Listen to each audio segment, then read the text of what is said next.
ரவி அந்த ஊருக்கு வந்தான். மலைகளுக்கு நடுவுல மூடு பனில மறைஞ்சிருந்த ஒரு ஊரு. காத்து கனமா அமைதியா இருந்துச்சு. மலையில இருக்கிற பங்களாவை பத்தி ஊர் மக்கள் பேசிக்கிட்டாங்க. சாம்பல் நிற வானத்துல ஒரு கருப்பு நெல் மாதிரி அந்த பங்களா நின்னுச்சு. அங்க போகாதீங்க, இன்னும் பயத்தோட கண்ணை விரிச்சு ரவியை எச்சரிச்சாங்க. வித்தியாசமான மர்மமான விஷயங்களை விரும்புற எழுத்தாளான ரவிக்கு ஆர்வம் அதிகமாச்சு. அந்த பங்களாவில ஒரு ராத்திரி தங்கலான்னு முடிவு பண்ணா. அது சம்பந்தமான கதைகளை நேரடியா அனுபவிக்கணும்னு நினைச்சான். அந்தி சாயும் போது சேறு நிறைஞ்ச பாதையில ஏறினா. ஒவ்வொரு அடியும் அந்த பயங்கரமான பங்களாவை நெருங்கிச்சு. கிரீச்சிட இரும்பு கேட்டு தள்ளி திறந்தான். காத்து இன்னும் குளிர ஆரம்பிச்சது. அந்த பங்களாவுக்கு அரச மரத்து மேடைன்னு பேரு. ஒரு காலத்துல பிரம்மாண்டமான எஸ்டேட்டா இருந்தது.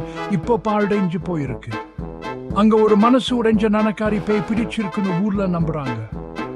காதலனால காட்டி கொடுக்கப்பட்டு அந்த கட்டடத்துக்குள்ளேயே தன்னோட உயிரை மாய்ச்சிக்கிட்டாலாம். ரவி உள்ளே நுழைஞ்சான். தூசி அழுகல் நாத்தம் காத்துல கனமா இருந்துச்சு. எல்லா மூலைகளிலும் சிலந்தி வலைகள் தொங்கிச்சு. கிரிச்சிட மரத்தரையில் நடந்தான்.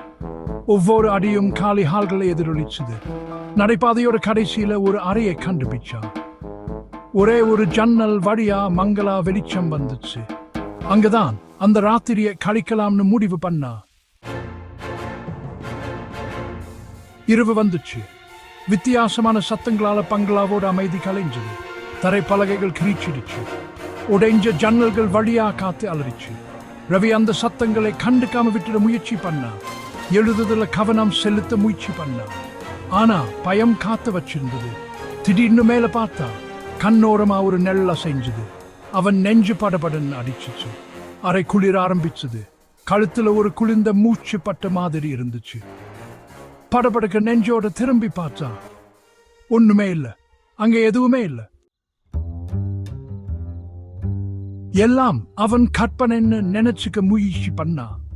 சோர்வா இருக்கேன்னு நினைச்சான். ஆனா அந்த ராத்திரியில் நடந்தது எல்லாம் அவன் மனசுல ஓடிச்சு.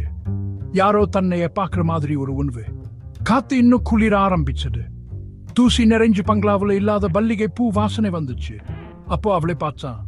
வெள்ளை சேலையில ஒரு பொண்ணு. மங்களா தெரிஞ்சா. அடுத்த நொடி அவ காணாம போயிட்டா.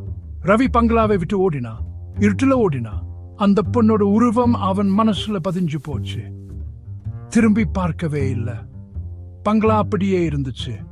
வானத்துக்கு எதிராக ஒரு அமைதியான காவல் மாதிரி. கடந்த காலத்தின் கிசு கிசுக்கள் இன்னும் அதன் சுவர்களுக்குள்ளே எதிரொலிச்சுச்சு.